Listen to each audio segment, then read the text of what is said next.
ഹൈറേഞ്ചിന്റെ വാണിജ്യ തലസ്ഥാനത്ത് പാരമ്പര്യത്തിന്റെയും വിശ്വസ്തതയുടെയും പകരം വയ്ക്കാനാകാത്ത പരിശുദ്ധിയുമായി Hima gold and diamonds central junction Nedumkandam.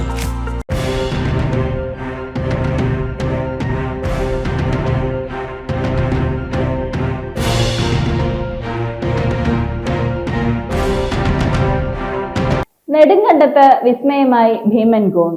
Nedumkandam പൊന്നങ്ങാണി മെട്ടകയിൽ തറയിൽ തെക്കേതിൽ അരുണന്റെ വീട്ടുപറമ്പിലാണ് ഭീമൻ കൂൺ വിസ്മയം ചേർക്കുന്നത്.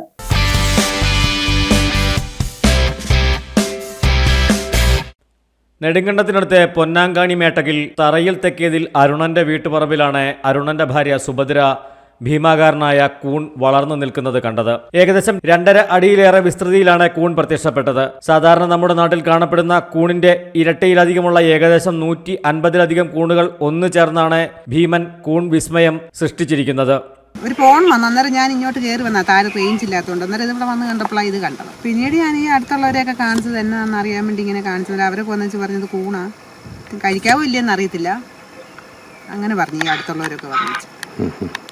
വെള്ള നിറത്തിൽ ഒറ്റ നോട്ടത്തിൽ സിമന്റിൽ ഉണ്ടാക്കി വെച്ചിരിക്കുന്ന ശില്പമാണെന്ന് കൂൺ കണ്ടാൽ തോന്നൂ. എന്നാൽ അടുത്തെത്തി പരിശോധിക്കുമ്പോഴാണ് ഒരു തണ്ടിൽ നിന്നും 150-ലേറെ കൂണുകൾ ഒന്നായി മുളച്ചു നിൽക്കുന്ന അത്ഭുതകരമായ കാഴ്ച നമ്മെ ആശ്ചര്യപ്പെടുത്തുന്നത്. ഇന്നലെ അമ്മ ഇത് കണ്ടപ്പോഴത്തേക്കിന് നമ്മുടെ സ്ഥലത്താണ് ഇതുണ്ടായിട്ടുള്ളത്. അപ്പോൾ അമ്മ ഇത് കണ്ടപ്പം അമ്മാവൻ്റെ മോനെ വിളിച്ചുകൊണ്ട് വന്ന് ഫോട്ടോ എടുത്ത് എനിക്ക് അയച്ചു തന്നു. അപ്പോൾ ഇത് വ്യത്യസ്തമായിട്ടുള്ള ഒരു രീതി കണ്ടപ്പോഴത്തേക്കിനും അത്ഭുതം തോന്നി. ഞാനും എല്ലാവരെയും അപ്പം ഗ്രൂപ്പിലൊക്കെ ഇട്ട് ഇത് അറിയിച്ചു, ഇത് കൂണാണെന്നും പറഞ്ഞു. അപ്പം പലരും പറയുന്നുണ്ട് കഴിക്കാമെന്നും പറയുന്നു, കഴിക്കാൻ പറ്റത്തില്ലെന്നും പറയുന്നു. ഞങ്ങളേതായാലും കഴിക്കാൻ ഉദ്ദേശിച്ചിട്ടില്ല. എന്നാലും ഇത് കണ്ടപ്പോൾ ഒരു വ്യത്യസ്തമായിട്ടുള്ള ഒരു ഇതായിട്ട് തോന്നി. ഇതുപോലെ ഇതുവരെ അങ്ങനെ കണ്ടിട്ടില്ലല്ലോ, എങ്ങും കണ്ടിട്ടില്ല. ഞങ്ങളൊക്കെ ഇത് ഫസ്റ്റ് കാണുക. മഴയും ഇടിയുമെല്ലാം പെയ്തിറങ്ങുമ്പോൾ തൊടികളിൽ കൂണുകൾ മുളച്ചു പൊന്തുന്നത് സർവ്വസാധാരണമാണ്. എന്നാൽ ഇവിടെ ഒരു അസാധാരണമായ കാഴ്ചയാണ് സമ്മാനിക്കുന്നത്. 2.5 അടി കൂടുതൽ വലിപ്പമുള്ള സാധനമാണിത്. ഇതെനിക്ക് അത്ഭുതമായിട്ട് തോന്നി. ചേച്ചി പറയുന്ന കണ്ടില്ലെങ്കിൽ ഇതൊരു നഷ്ടമായെന്നാണ് ചേച്ചി പറയുന്നത്. അതേപോലെ തന്നെയാണ് പറയേണ്ടത്. നമ്മൾ ഇതുവരെ കണ്ടിട്ടില്ല. പക്ഷെ എന്നാലും പെട്ടെന്ന് ഇങ്ങനെ ഒരു ഇത് ഇങ്ങനെ കണ്ടിട്ടേ ഇല്ല. സാധാരണ ഒരു തണ്ട അല്ലാതെ കുറച്ച് വലിപ്പത്തിലൊക്കെ കണ്ടിട്ടുള്ളൂ. ശരിക്കും പറഞ്ഞാൽ നമ്മൾ ഈ സിമെന്റിലൊക്കെ ഇങ്ങനെ പണിത് വെച്ചേക്കുന്ന പോലെ ഒരു താമരയുടെ ഇതിന്റെ അടിയിലേക്കൊക്കെ ഇങ്ങനെ മുട്ടമുട്ടായിട്ട് വരുന്നുണ്ട്. അത് ശരിക്കും കാണാൻ പറ്റുന്നില്ല.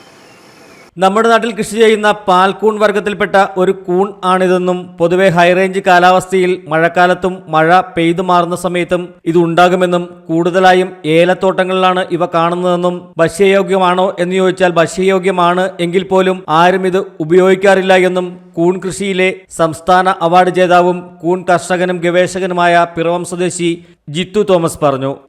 നമ്മളുമായിട്ട് കൃഷി ചെയ്യുന്ന പാൽക്കൂൺ വർഗത്തിൽപ്പെട്ട ഒരു കൂണാണിത്.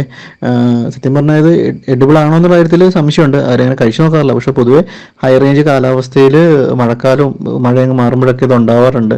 ഏലത്തോട്ടത്തിലൊക്കെ വലിയ കൂണായിട്ട് വരാറുണ്ട്. ഈ പറഞ്ഞ എഡിബിൾ ആണോ എന്ന് ചോദിച്ചാൽ ഇതിൻ്റെ ബാക്കിയുള്ള വിഷയം നമ്മൾ കൃഷി ചെയ്യുന്നതൊക്കെ നമ്മൾ കഴിക്കാറുണ്ട്. പക്ഷെ ഇതങ്ങനെ ആർക്കാതെ ഒരു പേടിയോണ്ട് കഴിക്കാറില്ല. ബട്ട് അത് നമ്മുടെ പാൽക്കൂണിൻ്റെ തന്നെ നമ്മുടെ കൃഷി ചെയ്യുന്ന മാക്രോസൈബ എന്ന് പറയുന്ന ഒരു ഇനത്തിൻ്റെ ഒരു വെറൈറ്റിയാണത്. News desk AM news network Idukki.